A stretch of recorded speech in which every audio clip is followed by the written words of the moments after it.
আসসালামু আলাইকুম রহমতুল্লাহি অবরকাতুহু। সম্মানিত দর্শক, গত ২ দশক ধরে বাংলাদেশের সংবাদপত্র জগতে দেশে এবং দেশের বাইরে যে দুটি পত্রিকা অত্যন্ত প্রভাবশালী হিসেবে নিজেদেরকে প্রতিষ্ঠিত করেছে বাংলা ভাষায়, সে প্রতিষ্ঠানটির নাম প্রথম আলো, আর ইংরেজি ভাষায় যেটি প্রকাশিত হয় সেটি ডেইলি স্টার। ডেইলি স্টার এবং প্রথম আলোর মালিক বাংলাদেশের শীর্ষ শিল্প প্রতিষ্ঠান ট্রান্সকম গ্রুপ, মিস্টার লতিফুর রহমান। এই পত্রিকাটি বা এই পত্রিকা দুটো এবং একই সঙ্গে এই দুটো পত্রিকার দুজন সম্পাদক, জনাব মাহফুজ আনাম ডেইলি স্টারের এবং জনাব মতিউর রহমান, উনি প্রথম আলোর।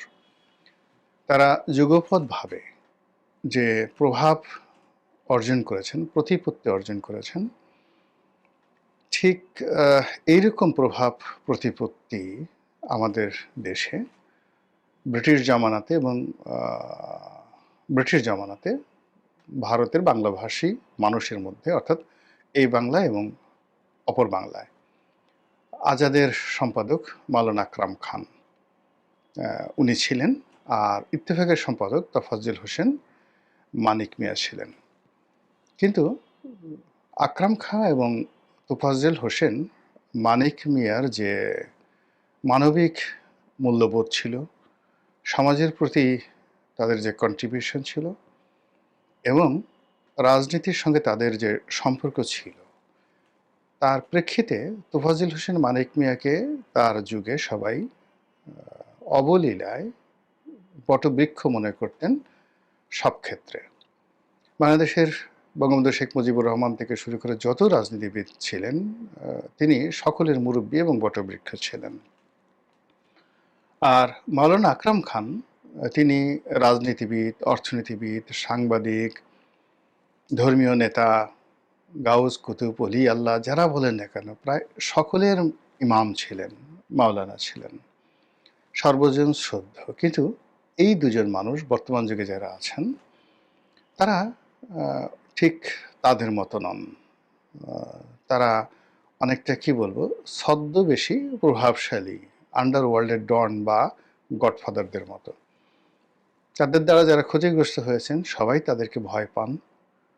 তারা সকলের সঙ্গে মেশেন না এবং সকলে ইচ্ছে করলেও তাদের সাথে মিশতে পারেন না। তারা অত কথা বলেন না। অতীতের যে সকল প্রথিতযশা সাংবাদিক ছিলেন তাদের মতো তারা অত কথা বলেন না, কিন্তু তারা যে একটা গ্রুপ মেনটেন করেন, চিন্তা চেতনা, কর্ম, প্রচার প্রপাগান্ডা থেকে শুরু করে শিল্প সাহিত্য, ব্যবসা বাণিজ্য, সেখানে যে গ্রুপটি তৈরি করেন, এটিকে অনেকে বাঙ্গু বলে তাদেরকে ঠাট্টা মস্করা করেন, এলিট বাঙ্গু, অভিজাত বাঙ্গু।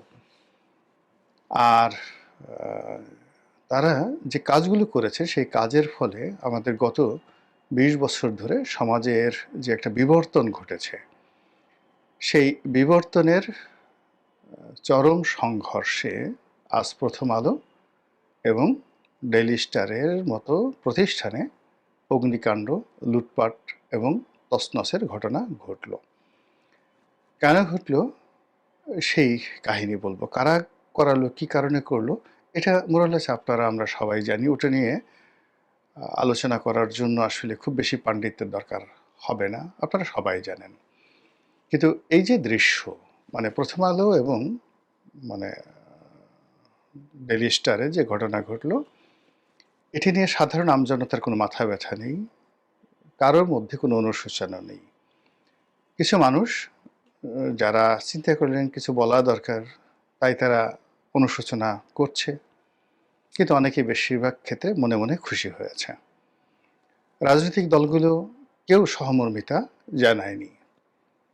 কোনো রাজনৈতিক দল এই ঘটনার জন্য অন্তঃস্থল থেকে নিন্দাবাদ জানায়নি। বললাম না যে নিন্দাবাদ জানানোর দরকার, তাই নামকা অবস্থায় নিন্দাবাদ জানিয়েছে। কিন্তু পাকিস্তান জামানাতে যখন ইত্তেফাকে এরকম আগুন ধরিয়ে দেওয়া হয়েছিল, সেটা পাকিস্তান সরকারের পতনকে ত্বরান্বিত করেছিল এবং সারা বাংলাদেশে রীতিমতো আগুনের স্ফুলিঙ্গ ছড়িয়ে দিয়েছিল। কিন্তু এই বাংলায় এই সময়টিতে 18 কোটি মানুষের দেশে দেশের সবচেয়ে জনপ্রিয়, সবচেয়ে প্রভাবশালী দুটো পত্রিকাতে এরকম ঘটনা ঘটল, কিন্তু সেই তুলনায় এখানে যে প্রতিক্রিয়া নেই বললেই চলে। অন্যদিকে যারা ক্ষতিগ্রস্ত হয়েছেন, যারা বিভিন্ন সময় বিভিন্ন মানুষের মধ্যে উত্তেজনা তৈরি করেছেন, মানুষের মধ্যে বিভ্রান্তি তৈরি করেছেন, তারা নিজেরাও এই বিষয়গুলো নিয়ে, অর্থাৎ কেন তাদের ওখানে আগুন দেয়া হলো, কারা দিল, কি কারণে দিল, এটা নিয়ে তারা আর দ্বিতীয়বার ইন ডিটেইলস তাদের যে ঘৃণা, তাদের যে ক্রোধ, তাদের যে ক্ষোভ, তারা সেটা প্রকাশ করতে পারলো না। রাষ্ট্র এত দুর্বল অবস্থায় পৌঁছে গিয়েছে যে রোম যখন পুড়ছিল তখন নীরব বাঁশি বাজাচ্ছিল, তার চাইতেও জঘন্যভাবে পুরো রাষ্ট্র ব্যবস্থা, ডেইলি স্টার এবং প্রথম আলোর যে অফিস তছনছ হয়েছে। এটা বাদ দেন সব কিছু, এটা একটা প্রাইভেট প্রপার্টি, ব্যক্তিগত সম্পত্তি, এটা রক্ষা করা রাষ্ট্রের মৌলিক কর্তব্য। আজ এখানে রাষ্ট্র যে সক্ষমতা দেখাতে পারল না, কাজেই এটা চলতে থাকলে আগামীতে রাষ্ট্রের আরও গুরুত্বপূর্ণ, আরও সেন্সিটিভ এবং যাকে বলা হয় আরও স্পর্শকাতর যে জায়গাগুলো, সেখানে যদি সন্ত্রাসীর আক্রমণ চালায়, রাষ্ট্রের অবস্থা একই হবে। এই যে একটা যাকে বলা হয় আমরা ভীষণ রকম একটা ভয়ঙ্কর অবস্থার মধ্যে পড়ে গেলাম, এটার শুরুটা কিন্তু হয়েছিল প্রথম আলোর মাধ্যমে, ডেইলি স্টারের মাধ্যমে। তারা সবার আগে কি করলো, এই সমাজ যারা নেতৃত্ব দেয়, রাজনীতিবিদ, সেই রাজনীতিবিদদেরকে হেয় করা, ছোট করা, তাদেরকে চরিত্রহীন বানানো, কালপিট বানানো থেকে শুরু করে, মানে এই সমাজে রাজনীতির সে খারাপ কোনো জিনিস নেই, এই কাজটি তারা শুরু করেছিল সেই প্রথম আলো যখন ভোরের কাগজ ছিল, অর্থাৎ এই যে মতিউর রহমান সাহেবরা যখন ভোরের কাগজে ছিলেন, তখন থেকে তারা শুরু হলো। এবং সেখান থেকে বের হয়ে তারা যখন এই প্রথম আলো করলেন, অর্থাৎ ভোরের কাগজ থেকে বের হয়ে প্রথম আলো করলেন, তখন থেকে তারা এইটা এত জোরে সোরে শুরু করলো যে যখনই কোনো রাজনীতিবিদকে তারা টার্গেট করেছে, তখনই তার ক্যারিয়ার, জীবন যৌবন সব শেষ করে দিয়েছে। অর্থাৎ তারা ব্যক্তিগতভাবে যেমন ধরুন স্বামী উসমান তৈরি করেছে, লক্ষ্মীপুরের তাহের তৈরি করেছে, যাকে যাকে তারপরে ফেনীর জয়নাল হাজারীকে টার্গেট করেছে, এরকম যত রাজনীতিবিদ আছেন। আর রাজনৈতিক দল হিসেবে বিএনপি এবং আওয়ামী লীগ, অন্যান্য রাজনৈতিক দল, জাতীয় পার্টি তাদেরকে টিটকারি করেছে, তাচ্ছিল্য করেছে।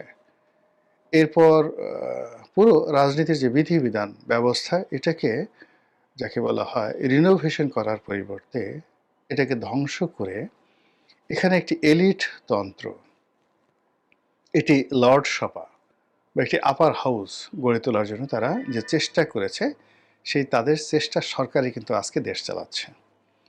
এই যে ডক্টর মোহাম্মদ ইউনূস, এটা প্রথম আলোর সৃষ্টি, আসিফ নজরুল, তারপরে এই যে আপনার ধরেন রেজওয়ানা, সৈয়দা রেজওয়ানা হাসান, এরপর যে ফয়জুল করিম খান, তারপরে ফরিদা আক্তার, এরপর যেটা আরেকজনে যে আদিলুর রহমান শুভ্র, মানে যারা আছেন, তারপর এই যে এখন বাংলাদেশ ব্যাংকের গভর্নর, তারপরে অর্থ উপদেষ্টা সালেহ সাহেব, এরা সবাই প্রথম আলোর বাই প্রোডাক্ট। গত 20 বছর ধরে এদের সবাইকে প্রথম আলো লালন করেছে, পালন করেছে, পরিচর্যা করেছে এবং তাদের মাধ্যমে সারা বাংলাদেশে একটা ন্যারেটিভ তৈরি করেছে যে এই লোকগুলো, অর্থাৎ এই যে টিআইবি, ইফতেখার সাহেব এখন আছেন, আগে অধ্যাপক ছিলেন এক ভদ্রলোক, মারা গেছেন তিনি। তো সেই যে ভদ্রলোক তিনি, তারপরে দেবপ্রিয় ভট্টাচার্য, মানে সিপিডির দেবপ্রিয় ভট্টাচার্য, অধ্যাপক রেহমান সোবাহান, এরপরে ডক্টর কামাল হোসেন সাহেবের যে মেয়ে সারা হোসেন, মানে এই যে টোটাল গ্রুপ, এরাই হল এলিট বাঙ্গু।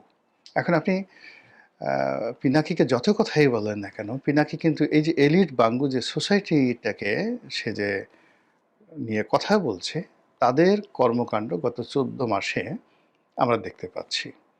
অন্যদিকে এই বিপদের সময় মানুষের মধ্যে যে রাজনীতির যাকে বলা হয় নেতৃত্বের গুণাবলী থাকে, সেই গুণাবলীর কারণে বিপদের সময় সবসময় রাজনৈতিক লোকজনই দাঁড়ায়, রুখে দাঁড়ায়। যারা আ সমাজের অভিজাত বর্গ, জ্ঞানী, গুণী, পণ্ডিত, আমলা, কামলা এরে এরা সবসময় কি আপনার সুখের দিনের বন্ধু। দেশ যখন শান্তিপূর্ণ থাকে তখন তাদের সাহায্য লাগে এবং দেশ গঠন করা, শাসনকর্ম পরিচালনা করা, ডেভেলপমেন্ট করা এই কাজগুলো আসলে অভিজাত বর্গ দিয়ে সমাজ ঠিক রাখতে হয়। ভালো ব্যবসায়ীদেরকে দিয়ে ব্যবসা কর্মসংস্থান তৈরি করতে হয়। সমাজে আইন শৃঙ্খলা রক্ষা থেকে শুরু করে আরো অনেক কিছু মানে করতে হয় এই যে আমলাতন্ত্র দিয়ে। সেই আমলাতন্ত্র দিয়ে আর যা হোক না কেন পৃথিবীর কোনো সময়, কোনো কালে, কোনো ক্রাইসিস বা জরুরি অবস্থা বা সংকট মোকাবেলা করা যায়নি। কিন্তু প্রথম আলো এবং ডেইলি স্টার যেটি প্রচার করে আসছে যে এই রাজনীতিবিদদের চাইতে এই লোকগুলো ভালো আর রাজনীতিবিদরা খারাপ, এবং তাদের কারণে এই ১৯৯১ থেকে আজ অবধি এই গ্রুপটির কারণে ধীরে ধীরে যে পলিটিক্যাল ইনস্টিটিউশনগুলো রয়েছে সবগুলো ইনস্টিটিউশন ধ্বংস হয়ে গেছে। ধীরে ধীরে এদের কারণে আমাদের যে আবহমান বাংলার যে সাহিত্য এবং সংস্কৃতি, প্রচলিত বাংলা, প্রমিত বাংলা, এই পুরো জিনিসগুলো ধ্বংস হয়ে গেছে। এরাই মুস্তফা সরোয়ার ফারুকী, এরাই সেই তিশা, এরাই এই যে দেখবেন যে এদের কতগুলো সাংস্কৃতিক কর্মী রয়েছে, প্রথম আলোর পৃষ্ঠায় যারা নায়িকা হয়, তারাই কিন্তু এই জিনিসগুলো তৈরি করেছে যারা এই দেশ চালাচ্ছে। তো যখন সেই দেশ চালাচ্ছে তখনই প্রথম আলো এবং ডেইলি স্টারের এই ধ্বংসযজ্ঞ। তোমারে বুঝিবে যে গোকুলে বাড়িছে সে, এই কথা যেমন সত্য তেমনি মানে আপনি যেই জিনিসটা থেকে আপনার উত্থান হবে, যেই মতাদর্শ আপনি প্রচার করবেন এবং যাকে বলা হয় যে দানব আপনি তৈরি করবেন, ফ্রাঙ্কেনস্টাইনের দানব, তার দ্বারাই আপনার ক্ষতিগ্রস্ত একেবারে নির্ধারিত হয়ে আছে। প্রথম আলো ঠিক সেম কাজটি করেছে। এটি হলো নিয়তি এবং যেটাকে বলা হয় রসায়ন। প্র্যাকটিক্যালি চিন্তা করুন, প্র্যাকটিক্যালি হলো যে আমাদের দেশের যে শতকরা ৯০% মানুষ মুসলিম, এই মুসলিম সম্প্রদায়ের যারা ধারক এবং বাহক নেতা, এরা কিন্তু খুব সাধারণ মানুষ। মসজিদের ইমাম, খতিব, মুয়াজ্জিন, বিভিন্ন মাদ্রাসায় যারা ছাত্র ছাত্রী পড়াশোনা করে তারা, এই মাদ্রাসায় যারা পড়াশোনা করেন তারা সেই ছাত্রছাত্রীর অভিভাবক, সাধারণ দরিদ্র যারা মানুষ। তারপর এই সংক্রান্ত যে একটা ইকোনমি আছে, মাদ্রাসা পরিচালনা করে, দরবার পরিচালনা করে, এবং এই সংক্রান্ত তাদের যে কিছু কর্মকাণ্ড রয়েছে, ধর্মীয় কর্মকাণ্ড, তাবলীগ করে, মসজিদে যায়, নামাজ পড়ে, আল্লাহ বিল্লাহ করে, ধর্মকর্ম করে, এই পুরো জিনিসটাকেই খুব ইন্টেলেকচুয়ালি তারা বিভিন্ন সময়টিতে তুচ্ছ তাচ্ছিল্য এবং এটাকে অবৈজ্ঞানিক, এটাকে অবাস্তব এবং এটার যে কোনো প্রয়োজনীয়তা রয়েছে এই বিষয়গুলোকে তারা বিভিন্ন সময় সুযোগ পেলে কিন্তু খোঁচা দেওয়ার চেষ্টা করেছে। ফলে কখনো কখনো তাদের বিরুদ্ধে কোরআন অবমাননা, কখনো নবী অবমাননা, কখনো আল্লাহকে অবমাননা, কখনো ধর্ম অবমাননা, কখনো মসজিদ অবমাননা, এই জিনিসগুলোর অসংখ্য অভিযোগ আসছে। এবং এই যে তৌহিদি জনতা যারা নামাজ কালাম পড়েন, আল্লাহকে বিশ্বাস করেন, নিরাকার খোদাকে বিশ্বাস করেন, তাদের মধ্যে স্পার্ক, স্ফুলিঙ্গের মতো এই প্রথম আলো ডেইলি স্টারের বিরুদ্ধে যে ক্ষোভ, এটি অতীতে যেভাবে ছড়িয়ে ছিল এখন সেটা একেবারে পুঞ্জীভূত হয়ে আকারে ব্রাস্ট হওয়ার জন্য রেডি হয়ে আছে, যেহেতু এখন তাদের ক্ষমতা আছে। তো এই কাজগুলো, এই ধর্মীয় অনুভূতিতে আঘাত দেওয়ার যে কাজটি, যেটি ইউরোপে করেও সালমান রুশদির মতো মানুষ রক্ষা পায়নি, এই ধর্মীয় অনুভূতিকে বা শাহ হারুন আর রশিদ, খলিফুল মামুন, তারপরে সম্রাট আকবরের মতো পৃথিবীর শক্তিশালী মানুষগুলো এই ধর্মীয় অনুভূতিকে জমের মতো ভয় পেতেন। তারপর প্র্যাকটিসিং মুসলিম যদি ধরেন, তাহলে সম্রাট আওরঙ্গজেবের মতো বা খলিফা উমর ইবনে আব্দুল আজিজের মতো, এমনকি দ্বিতীয় খলিফা হযরত উমরের মতো মানুষ প্র্যাকটিসিং মুসলিম হিসেবে বা ধর্মপরায়ণ হিসেবে, অন্য ধর্মে এরকম হিন্দুদের মধ্যে এরকম বড় বড় রাজা বাদশাহ সম্রাট আছেন, খ্রিস্টানদের মধ্যে আছেন। তো যারা ব্যক্তিগত জীবনে অসম্ভব ধার্মিক ছিলেন, কিন্তু তারাও এই অনুভূতিকে আঘাত দিতে সাহস পাননি। তারা বুঝতে পারতেন যে কিছু, কিছু বিষয় রয়েছে যেটি নিয়ে তর্ক করা যায়, কিছু, কিছু বিষয় রয়েছে যেগুলো ভুল। কিন্তু তারা রাজনীতির স্বার্থে সংঘাত সৃষ্টি করেননি। ফলে তাদের রাষ্ট্র পরিচালনা পৃথিবীতে কিংবদন্তি তৈরি করেছে। অথচ এই যে প্রথম আলো বা এই গ্রুপ, তাদের সঙ্গে যাদের আছে, এদের ব্যক্তিগত জীবন খোঁজ নিয়ে দেখেন, পারিবারিক জীবন খোঁজ নিয়ে দেখেন, অর্থনৈতিক জীবনে খোঁজ নিয়ে দেখেন, মানে সেখানে আপনি এমন কোনো কিছু পাবেন না যেটা তারা সমালোচনা করে, যাদেরকে হেয় করে, তাদের যে একটা ব্যক্তিগত জীবন আছে, সেখানে যে সততা আছে, তারপরে সেখানে যে ন্যায়পরায়ণতা আছে, সেখানে যে যাকে বলা হয় মানুষের জন্য করার তাদের যে আকাঙ্ক্ষা রয়েছে, নিজের সর্বস্ব বিলিয়ে দেওয়ার যে অভিব্যক্তি রয়েছে, সেই জিনিসগুলো তাদের মধ্যে পাবেন না। ফলে কি হলো, তারা একটা মানে একে বলা হয় তাসের ঘর তৈরি করেছিল। সেখানে একটা বাঁশের খুঁটি তারা দিয়েছিল। তারা একটা শ্বেতহস্তি তৈরি করেছিল। তারা একটা বেলুন তৈরি করেছিল। তারা একটা বিশাল হাতি তৈরি করেছিল বাতাস দিয়ে। এই পুরো জিনিসটি তাদেরই তৈরি করা একটি সরকার, ইনফ্লুয়েন্সড একটি সরকার। সেই সরকারের অধীনে তারা এইভাবে ভেঙে পড়বে, এর থেকে অন্যান্য যারা সৌধ নির্মাণ করতে চান তাদেরকে শিক্ষা নিতে হবে। এখন প্রথম আলোর মতো আরও অনেক প্রতিষ্ঠান দাঁড়িয়ে গেছে, প্রথম আলোর কাউন্টার পক্ষ। তারা ঠিক সেই প্রথম আলো যে কাজটি করেছে তার বিপরীত কর্ম করার জন্য এখন তারা স্বপ্ন দেখছেন, চেষ্টা চালাচ্ছেন। আগামীতে তাদের জন্য কিন্তু এর চেয়ে বড় যে পরিণতি, সেটা অপেক্ষা করছে। মধ্যে থেকে যেটি হবে, আমরা একটার পর একটা সুন্দর, যাকে বলা হয় স্বপ্ন হারিয়ে ফেলবো, প্রতিষ্ঠান হারিয়ে ফেলবো। প্রথম আলো ডেইলি স্টারের এই যে ইন্টেলেকচুয়াল দুষ্টুমি বা ডিসঅনেস্টি, অসততা, এটা হয়তো আমাদের সমাজের লাখে একজনও বোঝেন না। কিন্তু এই পত্রিকা পড়েন নাই জীবনে একবার, এরকম লোক খুব অল্প রয়েছে। তো এরকম একটা প্রতিষ্ঠান রাতারাতি গড়ে তোলা কিন্তু সহজ বিষয় নয়। কিংবা ওই যে আমাদের দেশে দৈনিক আজাদ শেষ হয়ে গেছে, ইত্তেফাক বলতে গেলে শেষ হয়ে গেছে। এটা আবার নতুন করে চালু করা, আগের পর্যায়ে নেওয়া সম্ভব না, আরেকজন মানিক মিয়া হওয়া সম্ভব না। তো কাজেই আমাদের এই সমাজের সব ক্ষেত্রেই যে রিকনসিলিয়েশন প্রয়োজন রয়েছে, সেটা যদি প্রথম আলো কর্তৃপক্ষ বুঝতে পারে, তাহলে হয়তো আগামীতে তারা আবার ঘুরে দাঁড়াতে পারবে। মহান আল্লাহ আমাদের সবাইকে হেদায়েত দান করুন এবং হেফাজত করুন। আসসালামু আলাইকুম ওয়া রাহমাতুল্লাহি ওয়া বারাকাতুহু।